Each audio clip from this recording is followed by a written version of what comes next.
सदा भगवान नयसि।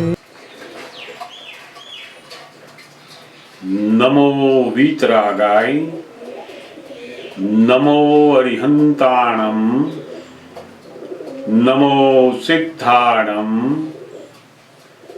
नमो आयरियाणम, नमो वत्सायाणम, नमो लोये सव साहुडम, ऐसो पंचनमुक्कारो सव्वपावपणासनो मंगलाणं च सव्वेसिं पडवं हवै मंगलम्। ओम नमो भगवते वासुदेवाय। ओम नमः शिवाय। जय सच्चिदानंद, जय सच्चिदानंद, जय सच्चिदानंद, जय सच्चिदानंद। આપણે કવિરાજનું પદ માણીએ।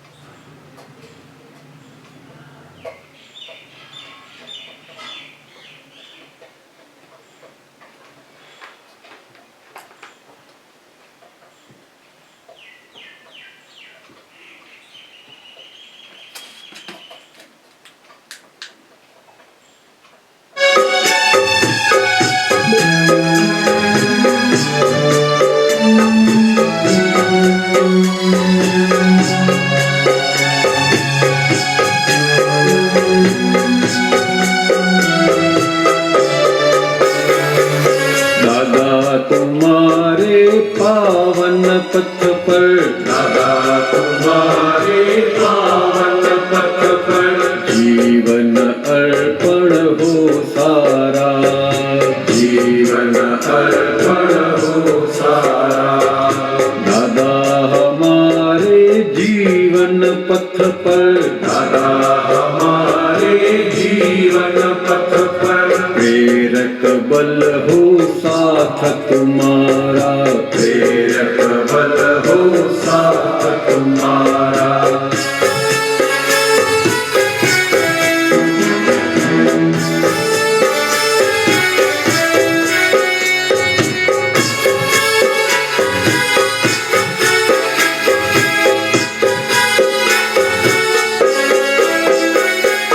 बढ़े चले हम रुके न क्षण भर, बढ़े चले हम रुके न क्षण भर। हो यह दृढ़ संकल्प हमारा, हो यह दृढ़ संकल्प हमारा। दादा की वाणी अमृत पीकर, दादा की वाणी अमृत पीकर बिखरा देंगे प्राण प्यारा, बिखरा देंगे प्राण प्यारा। दादा तुम्हारे पावन पथ पर, दादा तुम्हारे पावन पथ पर जीवन अर्पण हो सारा, जीवन अर्पण हो सारा।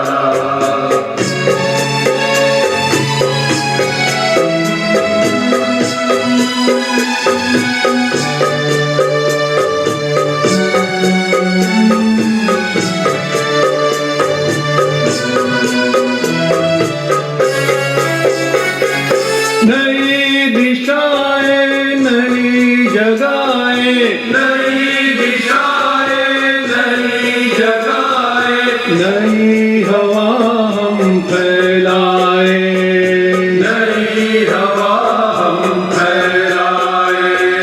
विकल्पी इस दुनिया को हम, विकल्पी इस दुनिया को हम निर्विकल्प बना पाए, निर्विकल्प बना पाए। इस जग के कल्याण निमित्त सत, इस जग के कल्याण निमित्त सत हो अक्रम विज्ञान विशाला, हो अक्रम विज्ञान विशाला। दुनिया का आध्यात्म आध्यात्म केंद्र, दुनिया का आध्यात्म केंद्र। पूजा संयम प्राप्त सधारा, पूजा संयम प्राप्त सधारा। दादा तुम्हारे पावन पथ पर, दादा तुम्हारे पावन पथ पर जीवन अर्पण हो सारा, जीवन अर्पण हो सारा।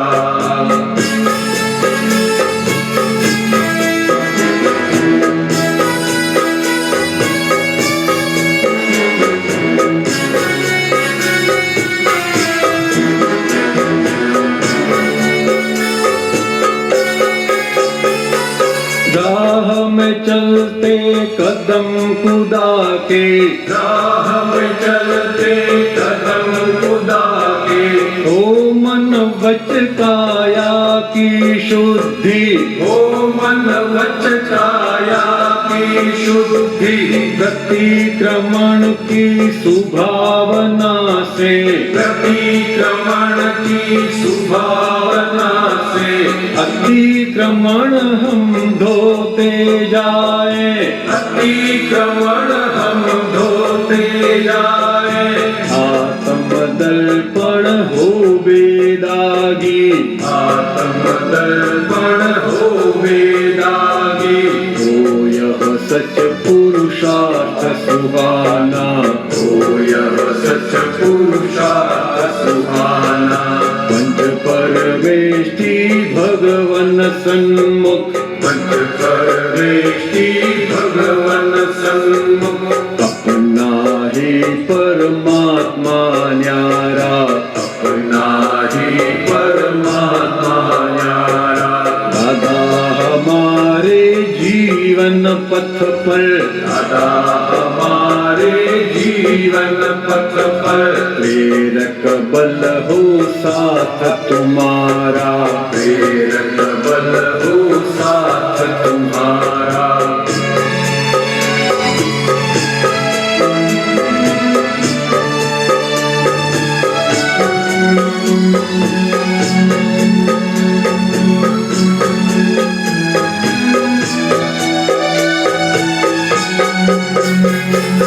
ज्ञान शुद्ध हो, दर्शन शुद्ध हो, ज्ञान शुद्ध हो, दर्शन शुद्ध हो।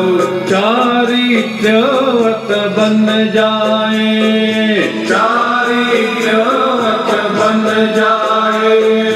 केवल आत्मा में ही उपयोग, केवल आत्मा में ही उपयोग। दादा श्री प्रत्यक्ष दिखाए, दादा श्री प्रत्यक्ष दिखाए।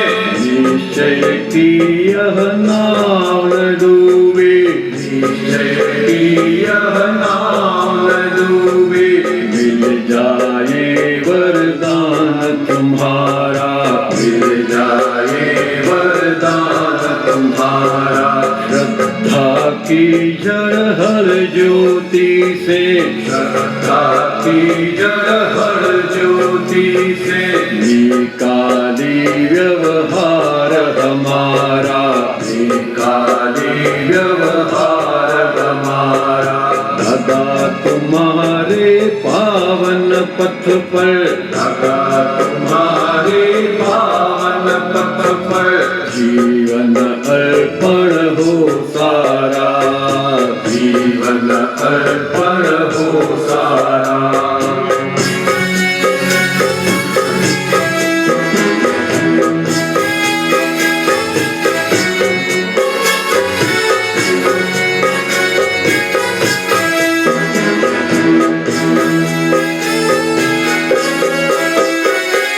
दर्शन शुद्धि ज्ञान विशुद्धि, दर्शन शुद्धि ज्ञान विशुद्धि। चारित्र्य सिद्ध हो जाए, चारित्र्य सिद्ध हो जाए। रत्न त्रय निज त्रिवेणी तप से, रत्न त्रय निज त्रिवेणी तप से। भावी भव ही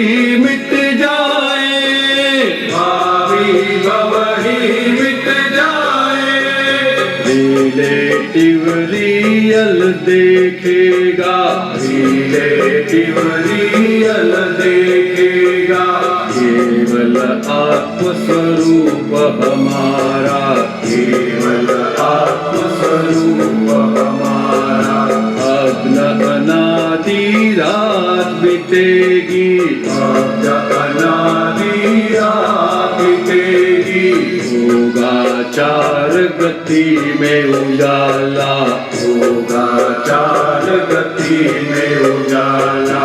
दादा तुम्हारे पावन पथ पर, दादा तुम्हारे पावन पथ पर।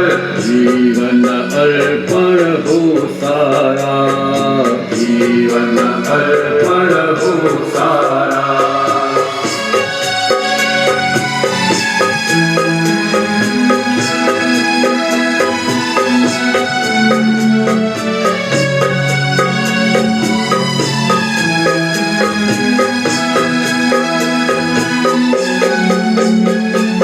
शासन रक्षक देवी देवो, शासन रक्षक देवी देवो। शांति दूत बनकर आओ, शांति दूत बनकर आओ। आप कृपा की पवित्रता से, आप कृपा की पवित्रता से। धर्म ध्वजा को लहराओ, धर्म ध्वजा को लहराओ। लोकाग्रे आकाशी पथ से, लोकाग्रे आकाशी पथ से। नर्तित मुक्ति सुख की धारा, नर्तित मुक्ति सुख की धारा। आशीष दो हाजिर तीर्थंकर, आशीष दो हाजिर तीर्थंकर। बरसों प्रेम स्वरूप करुणा, बरसों प्रेम स्वरूप करुणा। दादा तुम्हारे पावन पथ पर, दादा तुम्हारे पावन पथ पर। जीवन अर्पण हो सारा, जीवन अर्पण हो सारा। दादा हमारे जीवन पथ पर, दादा हमारे जीवन पथ पर। प्रेरक बल हो साथ तुम्हारा, प्रेरक बल हो साथ तुम्हारा। दादा तुम्हारे पावन पथ पर, दादा तुम्हारे पावन पथ पर। जीवन अर्पण हो सारा, जीवन अर्पण हो सारा। जीवन अर्पण हो सारा, जीवन अर्पण हो सारा। जीवन अर्पण हो सारा, जीवन अर्पण हो सारा। जीवन अर्पण हो सारा, जीवन अर्पण हो सारा।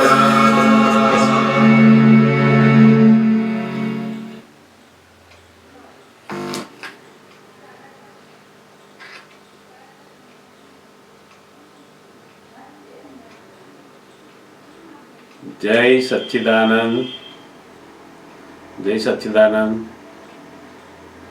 ખૂબ સરસ દાદાના માર્ગમાં એકદમ જ્ઞાનનું જોશ ભરી દે આપણને એવું અદ્ભુત પદ આપણે માણ્યું. દાદા ભગવાનનો જે માર્ગ છે વિતરાગનો માર્ગ, પાવન પથ, હૃદયનો માર્ગ, પવિત્રતાનો માર્ગ, એવા પાવન પથ પર અમારું જે જીવન છે એ અમે અર્પણ કરીએ છીએ.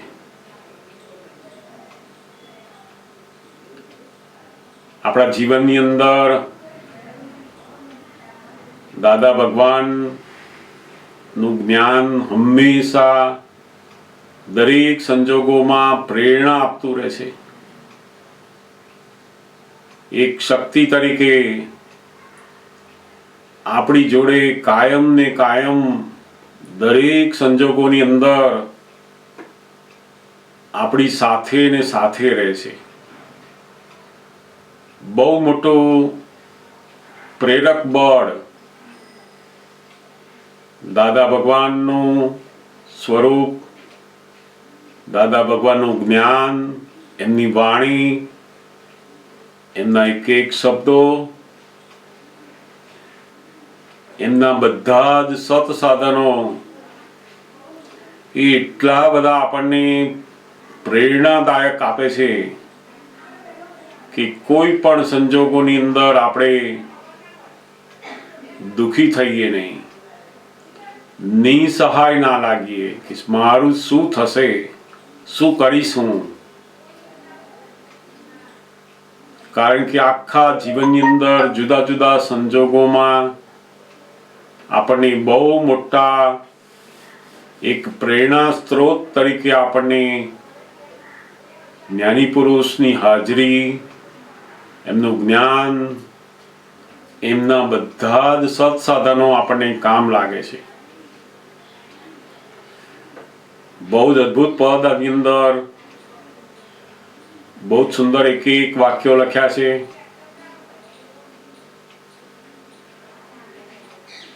જ્ઞાન શુદ્ધ હો, દર્શન શુદ્ધ હો, ચારિત્ર વ્રત બન જાય. જ્ઞાન શુદ્ધ હો, દર્શન શુદ્ધ હો. આજે જ્ઞાન, દર્શન અને ચારિત્ર એ ત્રણને શાસ્ત્રકારોએ રત્નત્રય કહ્યા છે. મોટામાં મોટા જે રત્ન કહેવાય એ જે રત્ન જ્ઞાન, દર્શન અને ચારિત્ર, આ રત્નત્રય, ત્રણ રત્નો, અને ત્રણેય રત્નો આપણને નિર્ભયતા ઉત્પન્ન કરે. જગતના બધા જે રત્નો હોય, ડાયમંડ મળે, બધા જાત જાતના નીલમ બધા રત્નો આવે છે, રત્નો હોય તે તો ભય ઉત્પન્ન કરે. જ્યારે આ જ્ઞાન, દર્શન અને ચારિત્ર એ વિતરાગોના રત્નત્રય કહેવાય છે. અને એ રત્નત્રય એને નિર્ભયતા ઉત્પન્ન કરે છે. જેમ જેમ નિશ્ચય અંદર પાકો થતો જાય કે મને જે શુદ્ધાત્મ સ્વરૂપનું ભાન થયું છે, મને જે જ્ઞાની પુરુષની આજ્ઞા પ્રાપ્ત થઈ છે, એ આજ્ઞાનો શુદ્ધ ઉપયોગ હું કરતો જ જાઉં, તો પોતાનું જે દર્શન છે શુદ્ધ થતા થતા થતા જ્ઞાનની અંદર પણ વિશુદ્ધતા ઉત્પન્ન કરશે. અનુભવે કરીને જ્યારે આપણને સ્થિરતા ઉત્પન્ન થાય છે ત્યારે જ્ઞાનની વિશુદ્ધતા કહેવાય છે. અને એ જ વિશુદ્ધતા પછી આપણા ચારિત્રની અંદર એ સિદ્ધ બની જાય છે. એટલે આ બધા જ્ઞાન, દર્શન અને ચારિત્ર આ ત્રિવેણી સંગમ કહેવાય છે ખરો. જ્ઞાની પુરુષની હાજરી એ આ જ્ઞાન, દર્શન અને ચારિત્ર ત્રણેયનો સંગમ, ત્રિવેણી સંગમ ત્યાં હોય છે.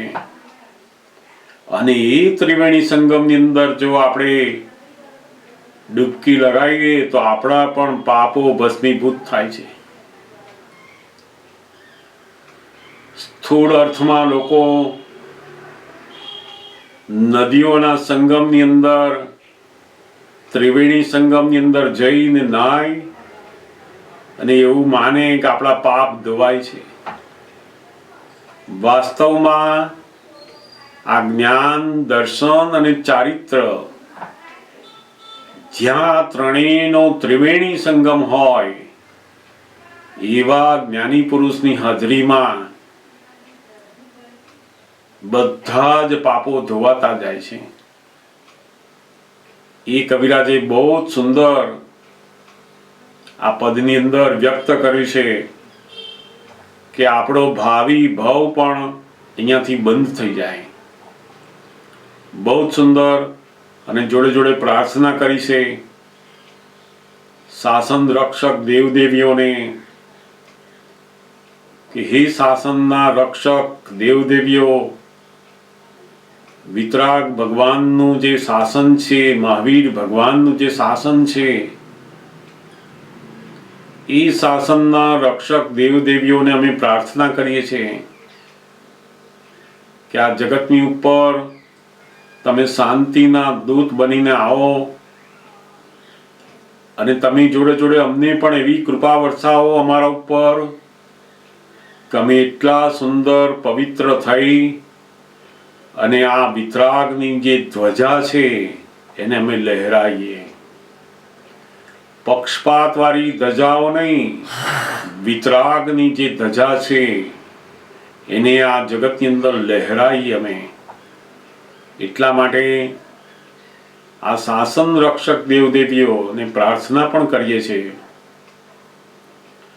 અને આજના સમયની અંદર વર્તમાને જે હાજર તીર્થંકર ભગવાન છે એમને પણ આપણે પ્રાર્થના કરીએ છીએ કે તમારું જે પ્રેમ સ્વરૂપની જે કરુણા છે એ બધા જ જીવો ઉપર વરસો. અહીંયા ખૂબ સુંદર પ્રાર્થના પણ કવિરાજે અહીંયા કરી છે અને જોડે જોડે શક્તિ પણ માંગે છે.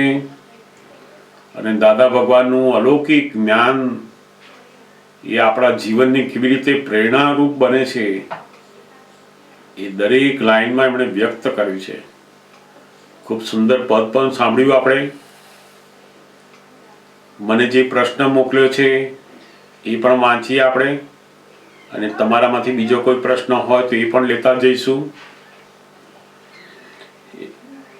મને જે પ્રશ્ન મોકલ્યો છે એની અંદર લખ્યું છે વિષયોની મોહિની અનેક પ્રકારની હોવાથી તેની સામે હું અનંત સુખનું ધામ છું, એ સમજવું છે. અને બીજો પ્રશ્ન છે એમનો, આઈ ઓલ્સો વોન્ટ ટુ નો કે જો મને દર્શન આવરણ હોય તો તે કેવી રીતે ખબર પડે અને તે કેવી રીતે દૂર કરી શકાય એ જાણવું છે, મને સમજાવશો. બંને પ્રશ્નો ખૂબ સુંદર સમજ માંગી લે છે. આપણે જોતા જઈશું. તમારામાંથી પ્રશ્ન પૂછવો હોય તો એ પણ વાત કરી લઈએ. જરૂર પૂછો. ભાઈ આ પદમાં હતું કે અક્રમ વિજ્ઞાન વિશાલા, વિશાલાનો શું અર્થ થાય? એ જે વિશાલા છે એ અહીંયા એવું કહેવા માંગે છે કે અક્રમ વિજ્ઞાન એ એટલું બધું વિશાળ છે. વિશાળ છે એટલે શું? તો કે કોઈ જાતિ માટે, અમુક જ વર્ગના લોકો માટે, અમુક જ્ઞાતિના લોકો માટે સીમિત નથી. આ એટલું બધું વિશાળ છે કે બાળકોથી માંડીને મોટી ઉંમરના લોકો, ભણેલા અભણ, બધા જ દુનિયાના બધા જ માણસો માટે અક્રમ એક એવું જ્ઞાન છે, એટલું બધું વિશાળ છે કે દરેકને એ મદદ કરી શકે, દરેકની ભાવનાને બદલી શકે, દરેક ધર્મવાળાને પણ એ કામ લાગે એવું છે. કોઈ પણ ધર્મના લોકો હોય તે પણ પોતાની સમજણે આ જ્ઞાની પુરુષોની વાતોને લઈ, અક્રમ વિજ્ઞાનને લઈ અને પોતે ચાલી શકે છે. વિશાળ છે, એની અંદર કોઈ બંધન નથી કે ભાઈ આટલી ક્રિયા કરો એટલા લોકોને જ આવું મળે, આ જાતિના લોકો જ આની અંદર માને, આની અંદર જન્મ થયો એટલા જ લોકો, એવું કંઈ જ નહીં. જૈન હોય, વૈષ્ણવ હોય, ક્રિશ્ચિયન્સ હોય, પારસી હોય, મુસ્લિમ્સ હોય, કોઈ પણ હોય, એટલું બધું વિશાળ એની અંદર છે કે કોઈ પણ એનું પાણી પી શકે. જેમ દરિયો કેવો હોય છે, વિશાળ એકદમ, એને કોઈ મતભેદ નથી કે આને જ પાણી આપવાનું અને નહીં આપવાનું. જેને એ પાણી પીવું હોય તે જઈને પી શકે છે, એને માણી શકે છે. એ વિશાળ કહેવાય છે. એવું અક્રમ વિજ્ઞાન પણ એટલું બધું વિશાળ છે અને દરેક લોકોને માફક આવે. બાળકને બાળકની રીતે માફક આવે, પાછું બહેનોને બહેનોની રીતે માફક આવે, બુદ્ધિશાળીને બુદ્ધિશાળીને, સાધુઓને સાધુઓની રીતે, બધાને માફક આવે એવી વાતો છે. એટલે કવિરાજે એને અક્રમ વિજ્ઞાનને વિશાળ લખ્યું છે. બહુ જ સુંદર વાત લખી છે. સમજાયું ને? બહુ સીમિત લોકો માટે નથી આ.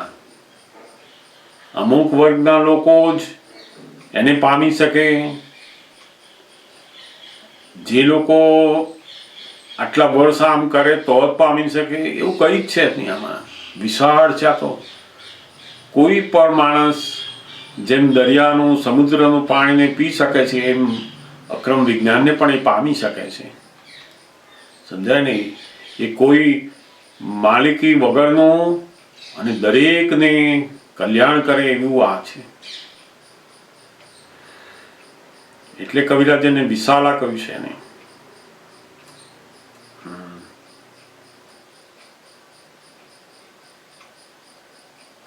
પૂછો બીજું.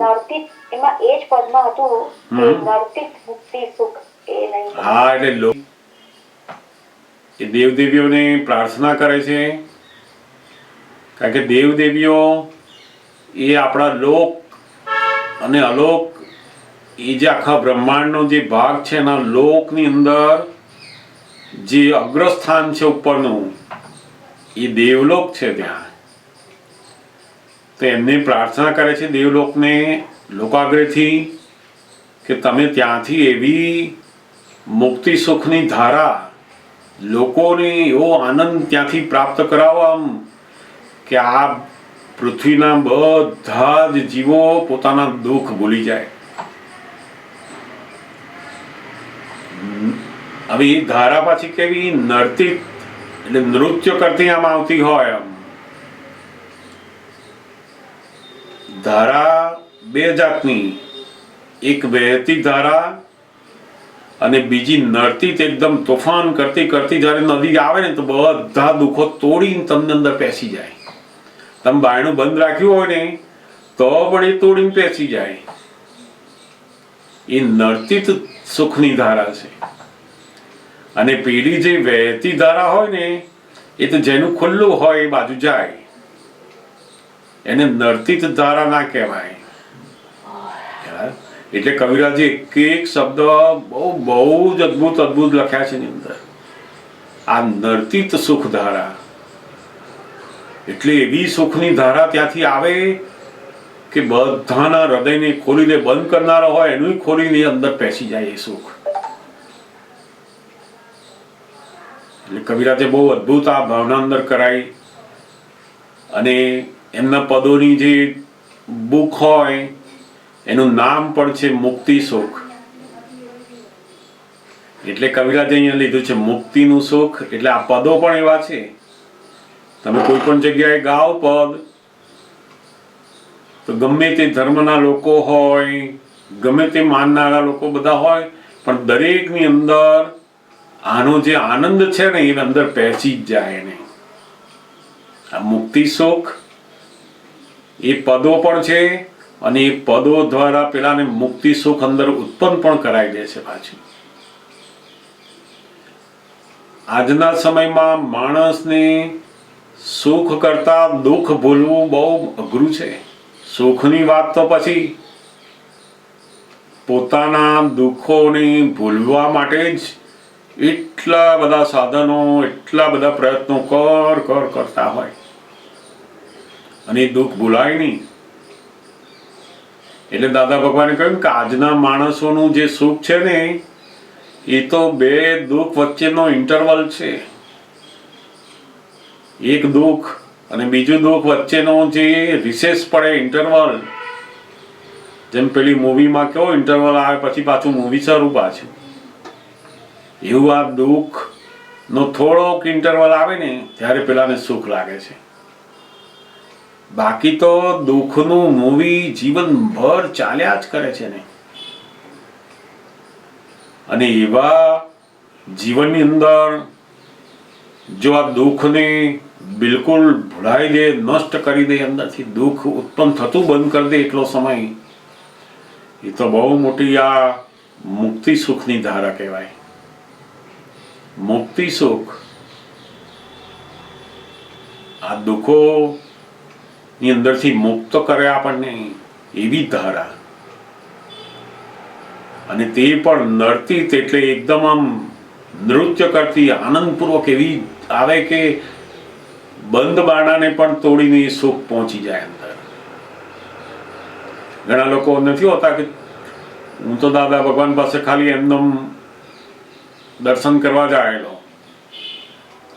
પણ એ દાદા ભગવાનની વાણી, એમનું જે નિધિ ધ્યાસન એકવાર હોય ને પછી અંદર પેસી જાય ને નીકળે નહીં એને.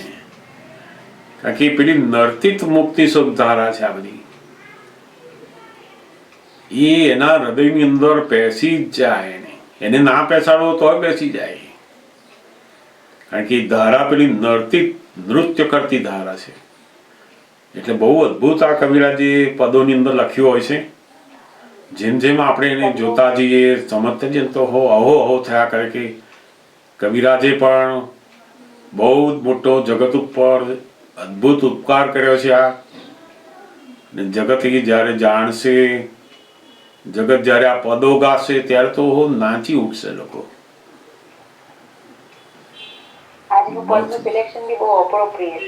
એટલે થોડુંક એવું જોવામાં આવે કે કયું સારું આની જોડે બંધ બેસશે તો. અને આમ તો બધા જ સરસ હોય છે, પણ આપણા પ્રશ્નો, આપણી વાતો ને બધું સરસ સમજણ મળે એવું કંઈક હોય એવું જોડે જોતા જઈએ. એટલે હા જરૂર. અને આપણે જે વાતને સમજવા માંગીએ છીએ એની વાત પણ કવિરાજની સાથે આપણે મળતી આવે, આપણને સમજણ પડતું જાય પદમાંથી પણ. બહુ સરસ સમજાયું ને. નર્તિત મુક્તિ સુખની ધારા. કોઈ જગ્યાએ આ જે સુખની ધારા હોય છે એ વાસ્તવમાં તો સુખની ધારા હોતી જ નથી. એ તો મોહની ધારા હોય છે. જે મોહ છે એ જ ધારા ચાલતી હોય અને એ મોહના કારણે પેલું એને સુખ લાગે છે. વાસ્તવમાં સુખ નથી, એનો મોહ જે છે એ મોહના આધીન એને સુખ લાગે છે. અને જેવું મોહની અંદર એનો અહમ સંતોષાય નહીં તો એની એ જ વસ્તુ પાછી દુઃખ થઈ જાય ત્યાં. એટલે જગતમાં સુખ અને દુઃખની ધારા જે છે એમાં સુખની ધારા તો કેટલાય વર્ષોમાં ક્યારેય અનુભવતા જ ના હોય માણસ. મોહની ધારાથી જીવન જીવી રહ્યા છે. આ બધા દુઃખ ઓછા કરે છે શેનાથી થાય છે? મોહની ધારાથી. દુઃખ જેવું લાગે કશાકમાં એટલે બીજામાં પડી જાય. કશુંક દુઃખ આવ્યું એટલે ખાવામાં પડી જાય, ફરવામાં પડી જાય, જોવામાં પડી જાય, પહેરવામાં પડી જાય. ને કેટલાક માણસ એવા નફટ થઈ જાય, એ તો લોકો બોલ્યા કરે, આપણે શું. તે એવી સમજણથી એ લોકો દુઃખ ઓછું કરવા જાય છે, પણ સુખની ધારા તો ક્યારેય પ્રાપ્ત નથી થતી. એ ધર્મસ્થાનમાં જાય ને તો પણ પેલી મોહની ધારા એની જોડે ને જોડે જ હોય. અંદર એને ગમતું, એના અહમ સંતોષાય એવું બધું મળે, એ ધારામાં જ રહ્યા કરે. મોહની ધારા 24 કલાક દરેક વ્યક્તિને ચાલુ ચાલુ ચાલુ ચાલુ જ રહે. મોહની ધારા જે એના મનને ગમતું હોય, એના અહંકારને ગમતું હોય એટલામાં જ એને સુખાયા કરે બસ. અને જેવું ના ગમતું કરવાનું થાય એટલે એને દુઃખ ચડે પછી. એટલે મૂળ મોહની ધારામાંથી જ આ દુઃખ ઉત્પન્ન થાય છે. પેલી મોહની ધારા શું છે તો કે આ મારું છે, મને આવું જોઈએ, મને આવું ગમે છે. એ મને જે છે મોહની ધારા છે. ત્યાં જે પોતાનું સ્વરૂપ નથી એવા સ્વરૂપની અંદર પોતે સુખ માને છે કે આની અંદર સુખ છે, આની અંદર સુખ છે. તે મોહની ધારા ત્યાંથી ચાલુ થાય. પછી જેને બિલીફ થઈ કે આવો રૂમ હોય, આ કલર હોય ને તો જ વધારે સારું, તે એવું જેવું મળે ને કે એની સુખની ધારા લાગે એને. વાસ્તવમાં તો એ મોહની ધારા છે. એટલે આ મોહની ધારાનું જે સુખ છે એ તો પરિણામે દુઃખ આપે એવું છે.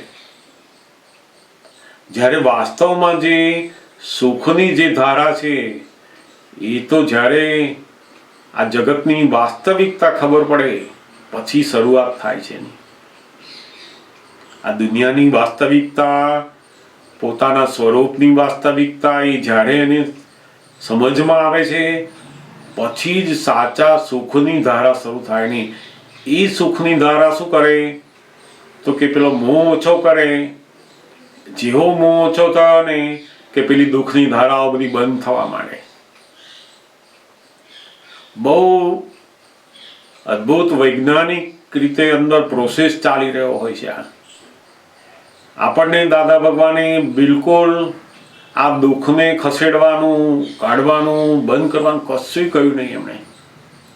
એમણે આપણને સુખની ધારા શરૂ કરી આપી અને તે એવું સુખ આપ્યું, એવું સુખ આપ્યું કે આ બીજા બધા જ સુખો નાના થઈ ગયા એનાથી. એટલે આપણને કેવું ના પડ્યું કે તમે આ છોડી દેજો, આ ના કરતા, કશું કેવું ના પડ્યું.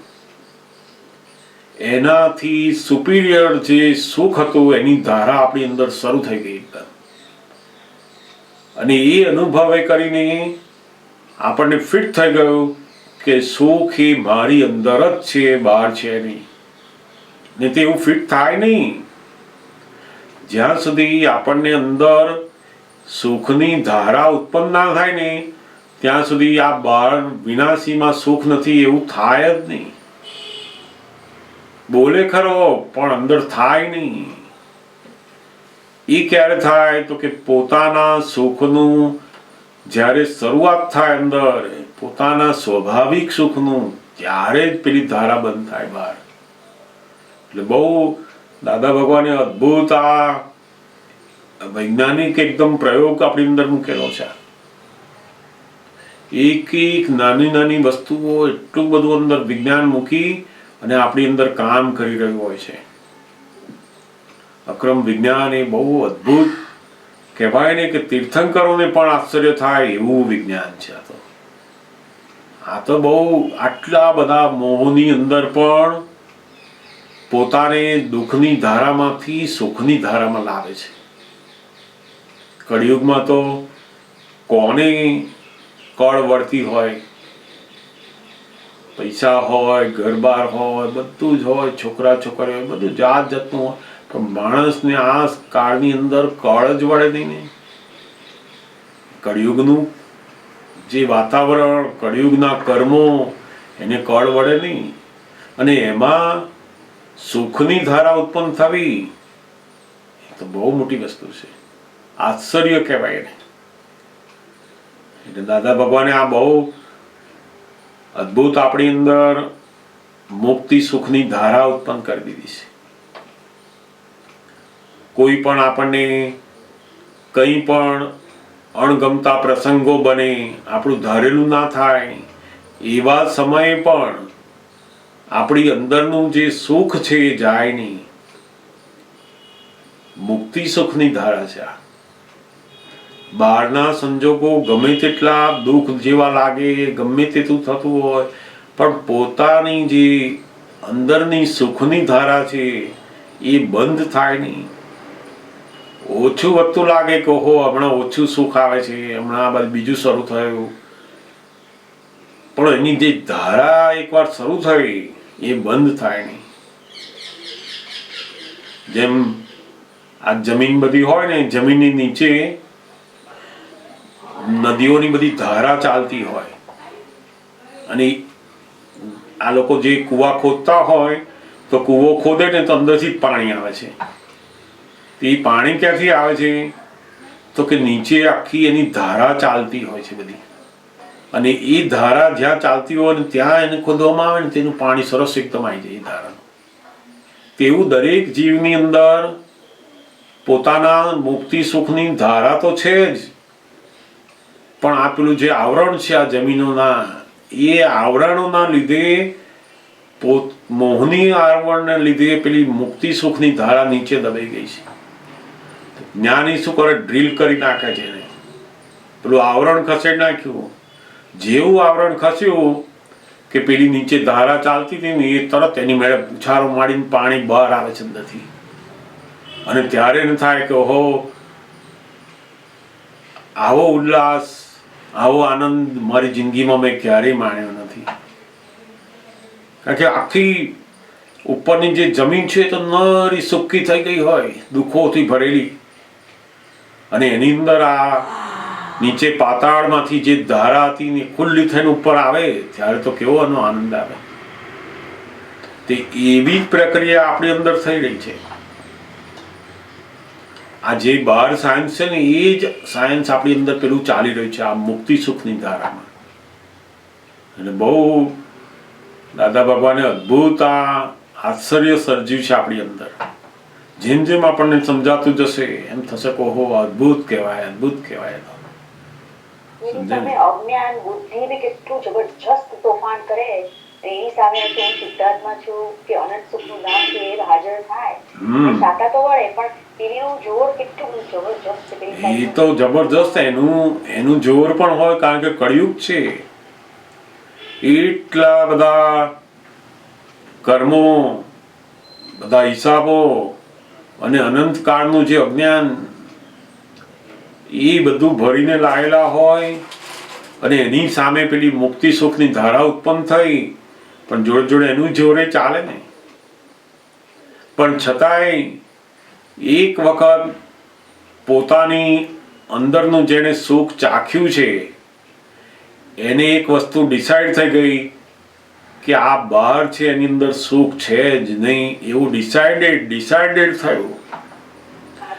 ડિસાઈડ થવું એ બહુ જ મોટું દર્શન આવરણ એનું તૂટ્યું કહેવાય. દર્શન આવરણ તૂટ્યું એટલે શું? તો કે શબ્દથી જાણેલું હતું એવું નહીં, એને ડિસાઈડ થઈ ગયું, એની શ્રદ્ધા ફિટ થઈ ગઈ. બોલે છે બધા, ડિસાઈડ નથી. ઘડીકમાં પેલું બોલતા હોય, પણ જ્યારે કઈ તહેવાર આવે ને ત્યારે પાછું પેલું કરતા હોય. પોતે જ પોતાના મનને આધીન રહેતા હોય, પોતાની વાણીનો રસ લેતા હોય, પોતાના નામ ઉપર કોઈ પણ કશું કહે તો બધી અસરોમાં નિરંતર રહેતા હોય. એટલે એની શ્રદ્ધામાં શું છે? તો કે એ બોલે છે આત્માનું, પણ એની શ્રદ્ધામાં શું છે? તો કે હું જ મહેશભાઈ છું એ છે. એટલે એની આ મન વચન કાયાની બધી અસરો એને પોતાને થયા જ કરે છે. કારણ કે એની શ્રદ્ધામાં શું છે? તો કે એની શ્રદ્ધામાં હું જ મહેશભાઈ છું એવું છે. એની બિલીફમાં શું છે? તો કે આ બિલીફ એને દર્શન કહેવાય છે.